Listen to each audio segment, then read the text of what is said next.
Hello বন্ধুরা, Aditi online studio YouTube চ্যানেলে আপনাদের সকলকে স্বাগত জানাই। তো বেশ কিছুদিন ধরে বিভিন্ন মিডিয়ার মাধ্যমে আপনারা দেখতে পাচ্ছেন যে অনেকের আধার বাতিল করে দেওয়া হচ্ছে, বাড়িতে আধার বাতিলের চিঠি আসছে। তো যাদের বাড়িতে এই ধরনের চিঠি আসছে তারা কি করবেন, এই বিষয়ে অনেকে চিন্তিত যে তাদের আধার কার্ড বাতিল হয়ে যাবে না। তো এ নিয়ে ইউআইডিআই এর তরফ থেকে কি জানানো হয়েছে বিস্তারিত আলোচনা করবো আজকের ভিডিওতে, তাই ভিডিওটি স্কিপ না করে শেষ পর্যন্ত দেখুন। আর ভিডিও ভালো লাগলে লাইক করবেন, চ্যানেল নতুন হলে চ্যানেলটি অবশ্যই সাবস্ক্রাইব করে রাখুন। তো চলুন দেখে নেওয়া যাক।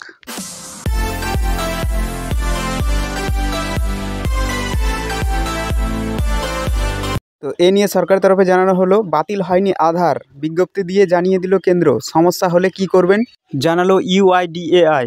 বেশ কিছুদিন ধরে রাজ্যের বিভিন্ন জেলা থেকে আধার কার্ড বাতিলের অভিযোগ আসছে। আধার কার্ড বাতিল নিয়ে আক্রান্ত সাধারণ মানুষ। এই পরিস্থিতিতে ইউআইডিএআই অর্থাৎ ইউনিক আইডেন্টিফিকেশন অথরিটি অফ ইন্ডিয়ার পক্ষ থেকে জানানো হলো, কোনো আধার কার্ড বাতিল হয়নি। পাশাপাশি কোনো বিভ্রান্তি হলে কি করতে হবে তাও জানানো হলো ইউআইডিএআই এর পক্ষ থেকে। অর্থাৎ সরকারের তরফ থেকে জানানো হচ্ছে যে কারো আধার কার্ড বাতিল করা হয়নি। যাদের এ ধরনের সমস্যা হয়েছে তারা কি করবেন তাও জানিয়ে দিয়েছে ইউআইডিএআই। চলুন দেখে নিই। সম্প্রতি ইউআইডিএআই এর পক্ষ থেকে একটি বিবৃতি জারি করা হয়েছে। সেই বিবৃতিতে স্পষ্ট করে দেওয়া হয়েছে কোনো আধার নম্বর বাতিল করা হয়নি।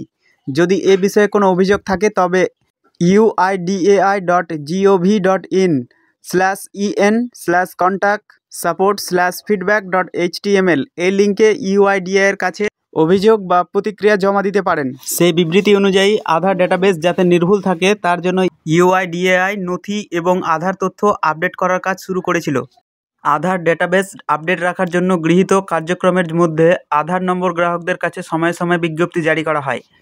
এই আবহে কেন্দ্রীয় জাহাজ প্রতিমন্ত্রী শান্তনু ঠাকুর আশ্বাস দিয়ে জানিয়েছেন, যাদের আধার কার্ড ডিঅ্যাক্টিভেট করা হয়েছে তাদের জন্য আলাদা ইমেল আইডি, হোয়াটসঅ্যাপ নম্বর, আলাদা অ্যাক্টিভেশন ফর্ম দেওয়া হবে। ফর্ম ফিল আপ করে হোয়াটসঅ্যাপে পাঠালেই হবে। তো বুঝতে পারলেন বন্ধুরা, যাদের আধার কার্ড বাতিলের চিঠি এসেছে তাদের চিন্তার কিছু নেই। ইমেল পাঠিয়ে অথবা হোয়াটসঅ্যাপ করে সেগুলো ঠিক করা যাবে। তো নেক্সট ভিডিওতে আমরা জানিয়ে দেবো কীভাবে আপনারা ঠিক করবেন। তো ভিডিওটি কেমন লাগলো আপনারা কমেন্টে জানাতে ভুলবেন না। আর ভিডিও ভালো লাগলে লাইক করবেন এবং চ্যানেলে নতুন হলে চ্যানেলটি অবশ্যই সাবস্ক্রাইব করে রাখুন এই ধরনের আপডেট সবার আগে পেতে। ধন্যবাদ।